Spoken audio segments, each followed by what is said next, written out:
Welcome to Stoppage Time on a Thursday. Carmine Bianco from WagerTalk.com. 3 games this week we are going to discuss. We're going to mix it up a little bit. We're going to start with a Friday fixture. And this one's from Serie A. Napoli, last year's champions, take on Juventus, who currently sit second in Serie A behind Inter Milan. That is a big one that goes on Friday. And then we're going to tackle a couple Premier League games. Aston Villa, Arsenal. Aston Villa fresh off an upset win over Man City. Arsenal late winner, and Tottenham and Newcastle. Those are the 2 big featured games in the Premier League. From WagerTalk.com, Nick Borman, Kevin Dolan, and Pavlos. Like that, those boys, we got a lot to cover, so I want to jump right into it. Kev, I'm going to go to you first because I know you absolutely love Serie A soccer. There's some Italian in that Irish blood of yours. You look at this Juve team at home; they're playing extremely well right now. They're 10-3-1 overall, but unbeaten at home. 5 wins, 2 losses, 11-4 goal differential. But they are coming off a draw against Inter at home in their last fixture. Couldn't hold on to a 1-0 lead. Big one between 2 teams that do not like each other. This is definitely a rivalry. Give me your thoughts on this game. You know, it's hard not to get sucked into Serie A soccer, Carmine, when Lazio fans insult your entire nation. But, you know, I'm always tuned in for Serie A soccer as a result.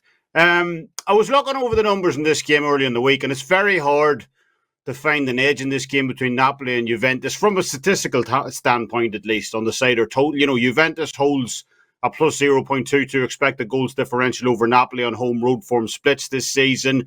You know, the line's obviously minus a quarter goal to Juventus, so no edge there. Similarly, the expected goals total for this game is 2.4. The line's at 2.25 currently. So again, nothing much there in terms of an edge. So for me, I'm going to instead look towards playing the numbers, you know, that the books have offered here. You know, we know how good Juventus's defense has been this year, you know, especially at home.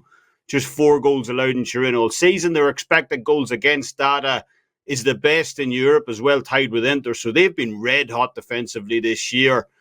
So I don't think we see 3 goals in this game. But, you know, instead of playing the straight under, I'm instead going to look at taking the exact 2 goals prop on this one at plus 250. I think that's a big price here on the total. The market, you know, is telling you is the most likely outcome in this one. You know, the 1-1 correct scoreline on its own is the favourite to cash. And 2 of the last 4 head-to-heads in this venue as well have finished on exactly 2 goals. So, you know, simple handicap for me, 1-1, 2-0 either side. Don't care who wins, as Pavlos likes to say. So, yeah, give me the plus 250 on offer on the exact total goals 2 market here on Friday between Napoli and Juventus.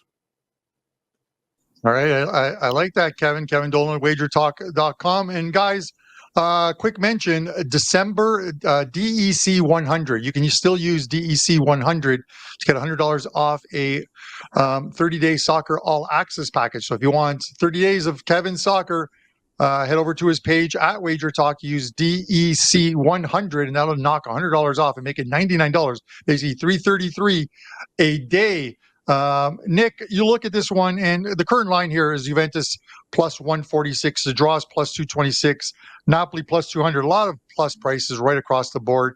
I talked about Juve's home record. Napoli equally as good on the road, undefeated, 5 wins, 2 draws, 4 straight wins, 4-0, 3-1, 2-0, and 2-1, albeit you look at the competition in those Lecce, Verona, Salernitana, and Atalanta. Probably the Atalanta one is the most impressive of the 4 teams that they face. But this is another step up in quality on the weekend or on Friday. Give me your thoughts on this game.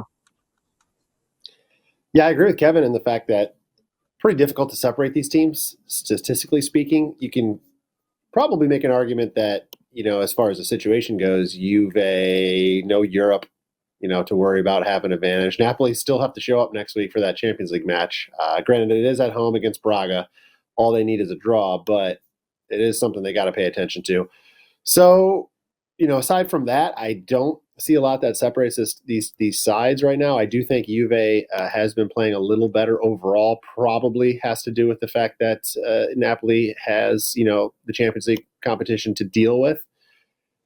better defense so far. 0.74 expected goals allowed from Juve, and it seems like so far this season, a lot of these results they're putting up are vintage classic Juve winning to nil, not allowing, they've only allowed more than one goal.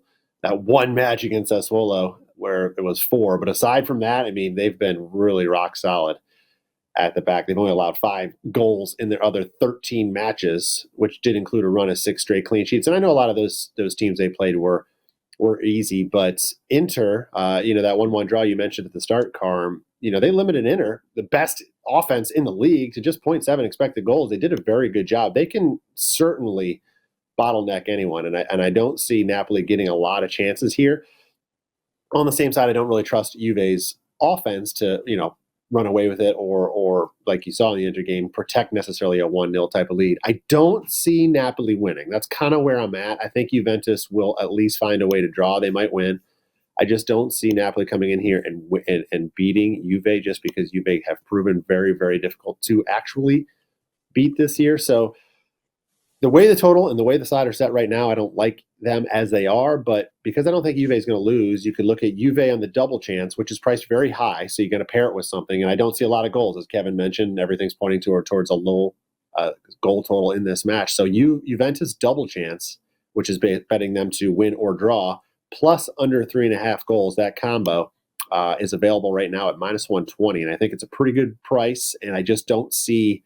I see a lot of ways that this cashes more than I see a lot of ways that it doesn't. So that's my safe way to go on this one. All right, Nick Borman. Pavlos, I'm going to give you the last word on this one. Napoli got the win at Juve last season in that great season that they had where they ran away from the title early. But prior to that, any trips to Turin haven't been good ones for Napoli. Prior to that win last year, the 10 previous domestic league trips there, 8 losses, 2 draws for this Napoli team.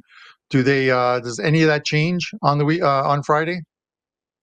No, I don't think so. This is a tricky match for Napoli, as you guys said, just a few days prior to their match against Braga, and the qualification to the next round of the Champions League is far from done for, because Napoli, if they lose to Braga by 2 goals or more, they're out. They're going to finish third.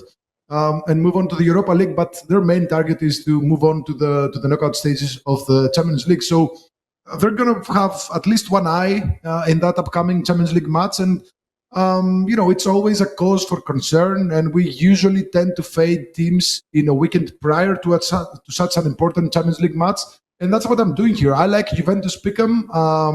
I actually took them a couple of days ago at -120. It's now down to -130. I think it's still playable. I think worst case scenario, this is a draw and we get a push if we take Juventus pick'em. Again, Juventus, with you guys hit the nail on the head, with no European competitions to distract them. They're going all in the Serie A right now, just a couple of points behind Inter Milan. Inter Milan do have a crucial match just before Christmas against Lazio. So maybe they drop points there. So Juventus will need to do their best to stay behind them or stay close to them in order to maybe try to steal the top spot from them. Again, with Inter Milan being engaged in the Champions League, they moved on to the next round. There's bound to be some distractions down the line with the Champions League. Well, Juventus have none, so they need to at least avoid the loss in such important matches if they want to do anything this season. And they're playing really good. As Nick mentioned, they're expecting goals and goal differences and stuff. They're top 2, top 3 in pretty much every statistical category. So again, with Napoli being semi-distracted of the upcoming Champions League match, I just don't see them winning here. So I like Juventus pick'em line -130. All right, that's what I love to hear from you guys. Let's get a Juve win. But let's move on to the Premier League, guys. Aston Villa and Arsenal. Aston Villa +230 at home. The draw is +275. Arsenal +105. Kev, I'm going to go to you this. But first on this one, Aston Villa a marvelous game against Man City. They keep them off the board. It's not many times you will see that high-powered Man City team held off the board, keep them off the board. On Wednesday, win 1-0. They're now third in the league behind Liverpool, who are in second, and then Arsenal, who they take on this weekend. Unai Emery doing a fabulous job with this team. Give me your thoughts. Yeah, I have to look towards taking Aston Villa in this one, Carmine.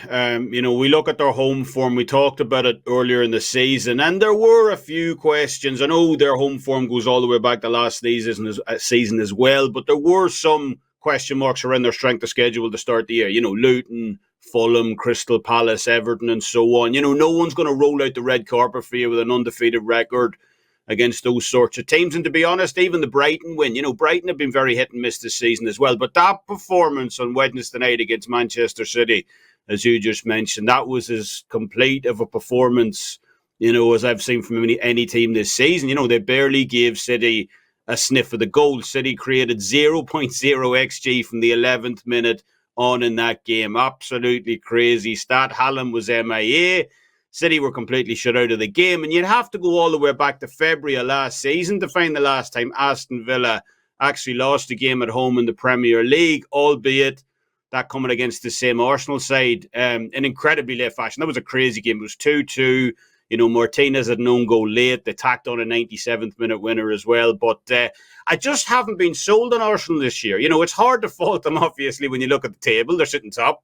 So can't fault them in that regard. But they just haven't looked all that impressive to me. And to be honest, they're getting by on the slimmest of margins as well. 97th minute goal against Luton in midweek, 89th minute goal against Brentford, 84th minute equaliser against Chelsea. I mean, it's just the same pattern over and over again for Arsenal, getting those late goals. And 4 of their 5 wins away from home this season have come by the minimum as well. Just 1 goal. And those haven't even been against dominant teams either. Crystal Palace, Luton, Everton, and so on. So I'm far from sold on Arsenal this year. I actually think they look better last season, if I'm being honest. And the other major concern for me is that almost half of all Arsenal's goals this year have come from dead ball situations, either set pieces or penalties. They're finding it very difficult to break open teams from open play this year. And that penalty count especially. Arsenal have been awarded 6 penalties, scored 6 goals from penalty situations this season. That dwarfs nearly every other team in the league. That's 3 times as many as Manchester United, for instance. So, yeah, look, until I see Aston Villa, until they give me a reason to doubt them at home, I'm quite happy to back them here at a reasonable price, pretty much against any team. Every time this sort of situation pops up, I'll be taking Villa in this kind of spot, especially against an Arsenal team I've yet to be completely impressed by. So, yeah, give me Aston Villa catching the plus quarter goal head start on Saturday. All right, I like it. I'm quite surprised by this price and wonder if it'll change on the backs of what happened yesterday. Nick, if anybody, and Kev mentioned the XG, and you're an XG guy, if someone said to you, just read off these stats and said 2.06 to 0.86 XG, 22 to 2 attempts on goal, 7 actual shots on goal to 2 actual shots on goal, and it's Aston Villa and Man City, you would probably say, well, Man City probably won 3-0. But those were the numbers in favor of Aston Villa in this one. A great showing by them, 7-0 at home this season, and they're looking to make it 8 here. Can they get it done? That's so funny you read the stats like that, because I was going to start off by saying pretty much exactly that, reading the stats and going, oh, you guys know what happened yesterday, right? Clearly that was a Man City win, but no, that was Aston Villa domination. So clearly Villa Park is the new Anfield, right? The fortress of the Premier League. You can't go in there and do and come away with anything. I mean, it's just remarkable how good they are playing at home. So Kevin's right. If you're going to take a side, it's hard to argue against against Aston Villa in this one. The only thing that slightly makes me hesitate is that the schedule makers were not very kind. You got Man City and then Arsenal, back-to-back games, 4 days apart? That's rough. And I know they looked very, very good against Man City, but there is a physical and emotional part of this game that can be very difficult to follow up a performance like that and have to get up again immediately right afterwards for another huge opponent. Statistically speaking, Villa is the side 100%. But there's that little part of this sport that we all hate and love that tells me that, you know what? They might come out a little sluggish here just because they put a lot of energy into that. They got a lot. It's just hard to follow that up. But I do agree that would be the side. I don't. In saying that, there's no way I'm actually backing Arsenal. But so I'm just going to try to make a slight. I'm not going to argue against Kevin. I'll just make a slightly different pitch for maybe a play here, and that's looking at the total and going under. Maybe because Villa comes out a little slower. Maybe because they are a little bit sluggish because of that. It's a little slower paced game all the way through. We saw what they did against Man City. I can't remember the last time City managed 2 shots in an entire game, none in the second half. I mean, was Man City that bad or was Aston Villa that good? That's what we all need to try to figure out. But Arsenal, the one thing I'll say with them, even though you look at the scoreline from Tuesday and they won 4-3 at Luton, I think that's a little bit of a weird scoreline to look at. Arsenal had to score that many to obviously win, and they just kept pushing and pushing and pushing to finally get the win.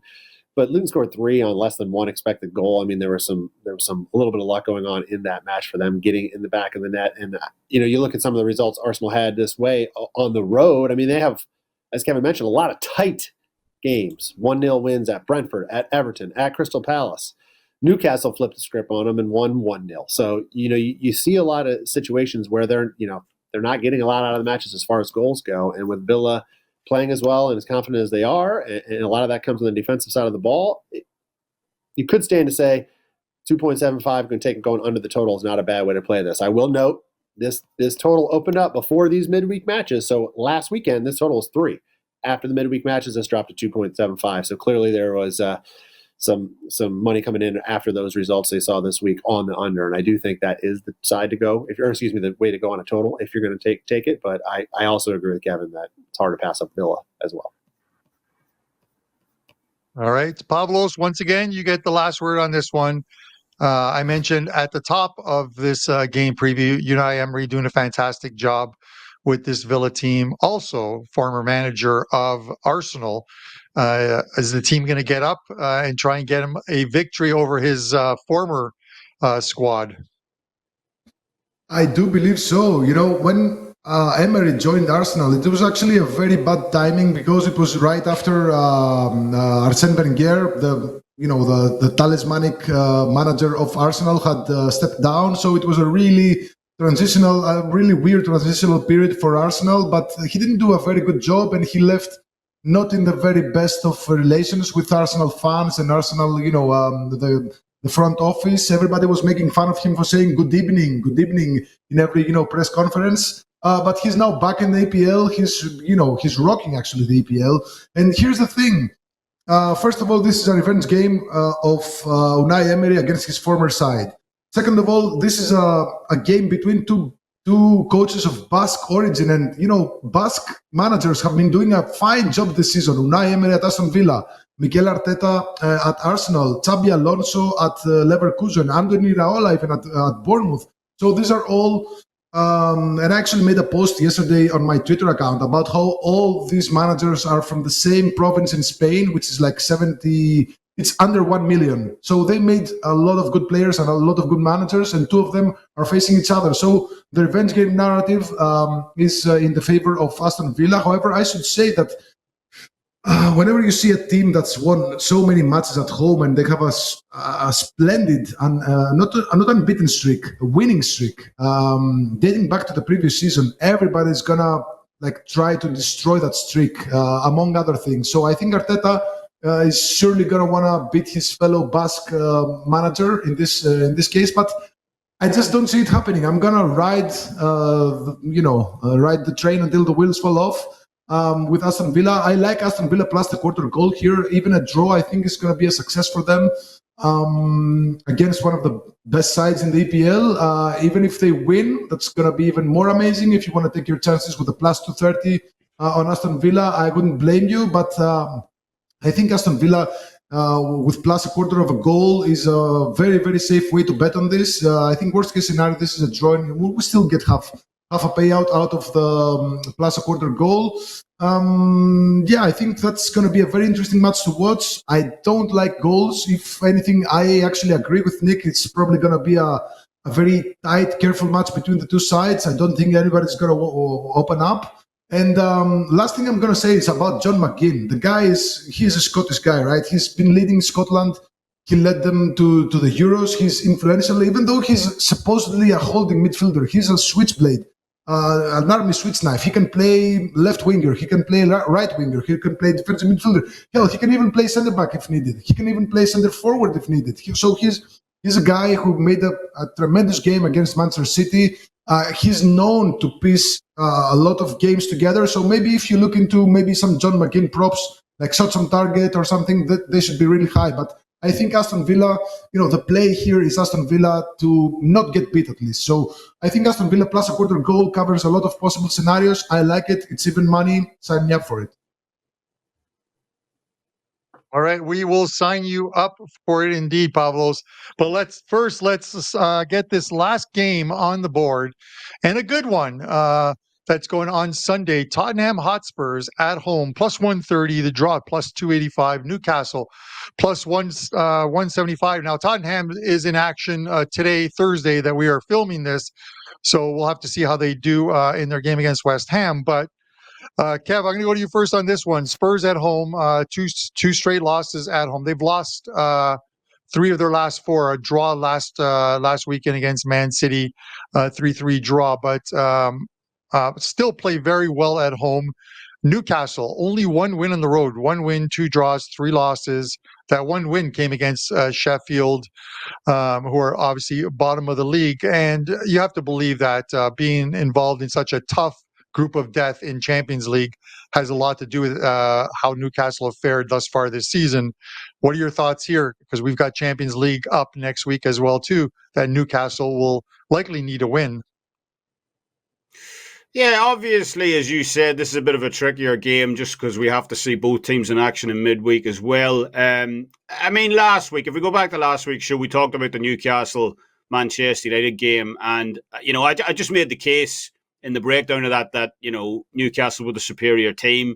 Sometimes I write it down on a piece of paper when the lineups get released, and it's like that's how simple sometimes the handicap is for me. I'm like, this team, should be favoured, and I'm almost getting this feeling here too. I know everything's on deck for Newcastle in terms of the Champions League and so on, but when I look at the lineups, when I look at the stats, Newcastle the superior team for me here. That 1-0 scoreline as well. Going back to last week for Newcastle over Manchester United, that was misleading as well. Newcastle could have easily racked up 2 or 3 goals in that game. They were pounding United for long stretches in that one. And, like I said, this is a similar kind of situation for me. Is the injury to Pope a concern? Of course, among a host of other concerns for Newcastle this season. But, Dubravka's a capable replacement, as are all the players who have stepped in so far. So, for me, we have a team in Newcastle who have absolutely dwarfed Tottenham's numbers this year. Newcastle owns a plus 1.06 expected goals differential per 90 minutes over Tottenham this season. That's absolutely massive. And look, I think it's like Newcastle are 3rd and Tottenham are like down in 12th or 13th place in terms of that stat. And, while we often obviously state in this show that you can't use XG exclusively to handicap games, it does nevertheless give you some idea as to the gulf that exists in the data between these two sides on the season so far. So, pretty much like last week for me, I'm quite happy to take a piece of Newcastle again here on the draw no bet line, plus 110, I believe. So nice plus money there. Even with that crucial Champions League game on deck for them, as you mentioned, next week against Milan. As I said, I just believe they're the better team here. So, yeah, Newcastle this weekend, off scratch against Tottenham, plus 110. Quite happy with that.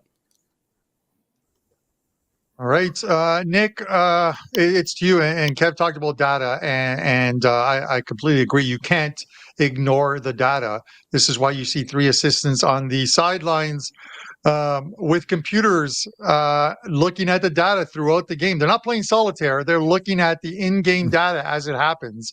Give me your thoughts on this game.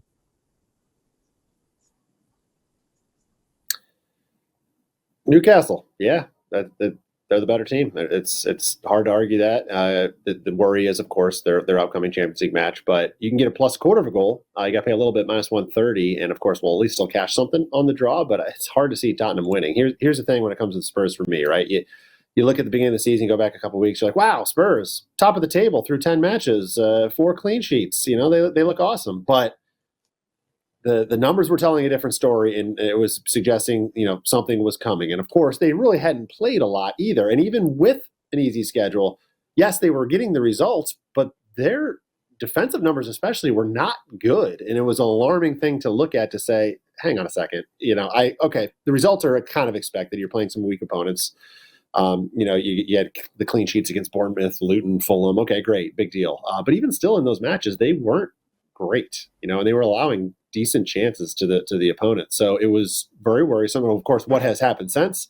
Well, the competition has ramped up. They've conceded 11 goals in their last 4 matches. Haven't won any of them. City, Villa, Wolves, and Chelsea. So do you think Newcastle can all of a sudden be any easier for them here?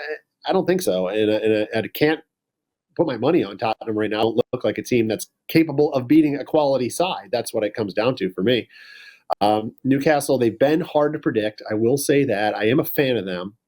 I'll put that on record. They are quality. But from a betting perspective, they've been a little difficult. They look really good at times. I mean, you got the dominating wins over Man United and Chelsea. Then they look awful with a road loss at Bournemouth. They've had some really dud performances in the Champions League, and that puts them in the spot where, you know, they must win and they need some help to even get into the knockout rounds. But ultimately, I think they just don't have the depth, you know, to juggle both competitions. So, you know, that's probably what's hurting them here in both situations. But I think they can hopefully get their act together for this, get all their if they I'll put it this way, if they really have their focus fully on this match, they will at least get a draw here, and they barely like going to win it. The question is, will they have one eye ahead of them in the Champions League? And that's always, of course, the hard thing to figure out. But I'm going to go with the same side. I'm going to go with Newcastle. I will pay a little bit of a premium, minus 130, because I think that quarter of a goal is huge here to get a little head start. And when it all comes down to this, you've heard this from me before, guys, and I'll say it again. Do not trust a defense laying anything. And Tottenham laying a quarter of a goal they're allowing 1.73 expected goals per match. Newcastle, 1.04. That just tells a lot right there. I don't care what situation you're in. I just will never trust a team with a bad defense. And Spurs have it. So Newcastle plus a quarter of a goal. Right there, you have it. Pavlos, you get the final word on this one. Pavlos, I know it's still early. Books don't have those cards up yet. Chris Kavanagh, will be the referee in this one. He doesn't give out a lot of yellows. But I think still his average on the season in 8 Prem games, I think that he's done, or he's been the top official. 4.5 is the average. He's done like 2 or 3 Newcastle games. I think only three yellows in those Newcastle games. Give me your thoughts on this one. Are you looking at cards, or are we looking at straight out winners here? To be honest, as you guys were talking, I just realized that Cristiano Romero, the guy who lunges at opponents with no regard for human life, is back from his suspension, and he usually gets carded in big matches like this. Now, his first big match, I say in the sense that he plays a London derby against West Ham tomorrow, or today. It's today. So I was looking at Cristiano Romero to be carded at plus 140. I think that's a good way to look at this. But my official play in this match is taking first half Tottenham pick'em. Now it's not a great price, minus 140.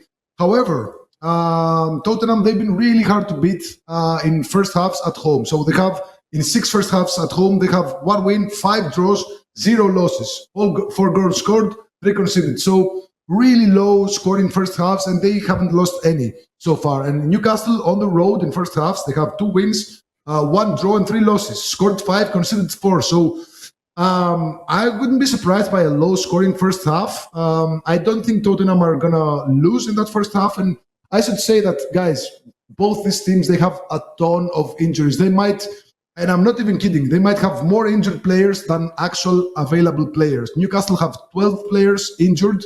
Gordon is also questionable, and that's going to be a huge blow because they have no more players left. We're going to see how they're going to line up tonight against Everton. But, all these fixtures, they used the exact same starting lineup in 3 matches within the same week, right? And now they have to play against Everton, then they have to play at Tottenham, and then they have a crucial match in the Champions League coming up. They're depleted, and tiredness is surely going to creep up on them. I don't know if it's going to be in the Everton match or in the Tottenham match or in the Champions League match, but there's bound to be some regression on that, on how Newcastle are playing. And I just think that Tottenham will put up a fight. And, you guys touched on, how bad their defense was in, lately. They were missing 3 of their 4 starting defenders. Doggy at the left flank was either suspended or injured for 2 of those 4 matches that they didn't win. Romero was out for all 4 matches. Van de Ven was out for all 4 matches. So they're under an injury crisis, and of course it takes a toll on their defense. But if Tottenham were at full strength, we'd be having a totally different conversation. Now, as far as this match goes, I look at the first half stats. I looked at what Newcastle, their tiredness and their additional tiredness from all the injuries and all the extra matches that they have to play. I just don't see how Tottenham lose that first half. So give me Tottenham first half, pick 'em line -140. Awesome. There you have it, guys. 3 plays on this weekend's card, starting on Friday with Serie A matchup, a big one, Juventus and Napoli, and then switching over to England in the Prem League with Aston Villa, Arsenal, and Tottenham and Newcastle. Don't forget that December 1 DEC 100 gets you $100 off a 30-day soccer all access, which is normally $199. You get it for $99. It's a great deal. One final thing, Kev. We're going to go around the board here. Kev, we'll have a look at your leans on today's show and let us know what you have up at WagerTalk. Yeah, a few great deals up right now, Carmine, over at WagerTalk, including that December 100 offer, which knocks $100 off a 30-day soccer all access, along with WagerTalk's end of year special going on right now, and the College Bowl all access as well. So great time to jump on board a long-term season offer. In terms of actual plays, we'll have weekend soccer up overnight, and we've already got a European Champions Cup play in rugby loaded up for Friday. Biggest rugby club competition in the world starts this weekend, effectively the Champions League of rugby. So I'm pretty excited about that. We're heading into this competition on a 7-0 run in rugby, 33-17 on best bets as well. So we'll look to make that 7-0 number 8 tomorrow night. So make sure and join us for that. Right. Best of luck to you guys. Don't miss out on Kevin's college football package. That's a great deal for all the Bulls. Year in, year out, this guy makes money in college. You got to take advantage of it. 99 is a great deal. Nick, what do you have up? And let's have a look at your leans. Well, you got Kevin with rugby. I got a golf, of course. This week's tournament is just a 3-day fun event. Starts on Friday, so that's available. And this weekend card I really do like. I have a 5% play in the MLS Cup final, looking to end the season with a bang, up 60 units this year, 5th straight winning year. So hopefully we can get one more in our pocket. And I have several plays already loaded up for the Euro card. I do like a couple of the matchups going on this weekend. So looking forward to that. And yeah, you guys already mentioned it, but the promo right now for soccer, half price basically for a 30-day package, December 100. Great time to jump on board and get everything for the next 30 days. All right, and that goes until the 10th of December, so you still have 3 or 4 days to pick that up. Pavlos, Nick just mentioned golf and fun. Kevin would tell you those 2 words don't go together. Tell us what you have up at WagerTalk, and we'll have a look at your leans. Well, with me, all fun comes from soccer. Number 1 in soccer year to date. Number 1 in soccer last 365 days. So we're having a tremendous season in soccer. Number 1 in the Bundesliga this season with plus 56 units and 33-17 record. 66% win percentage is really nice for Bundesliga. 8-3 with Bundesliga best bets, and I have another for this weekend, along with an EPL 2-pack for Thursday and a soccer 4-pack for Friday. And there's got to be at least 2 more plays in the EPL that I'm looking for this weekend. They're going to be loaded at the 4% Bundesliga best bet for Saturday. All right, awesome. Guys, thanks for tuning in. We're going to be back next week with 3 more big games. We appreciate you guys tuning in. Drop a comment in the section below. Let us know what you think of these 3 games, or if you have a best bet of your own this weekend. We always love to hear from you. All your comments, hit that like button, and don't forget to subscribe. 136,000 subscribers and growing on this channel. We appreciate each and every one of you. For myself and the guys on the show, this is a Stoppage Time. We'll see you next week.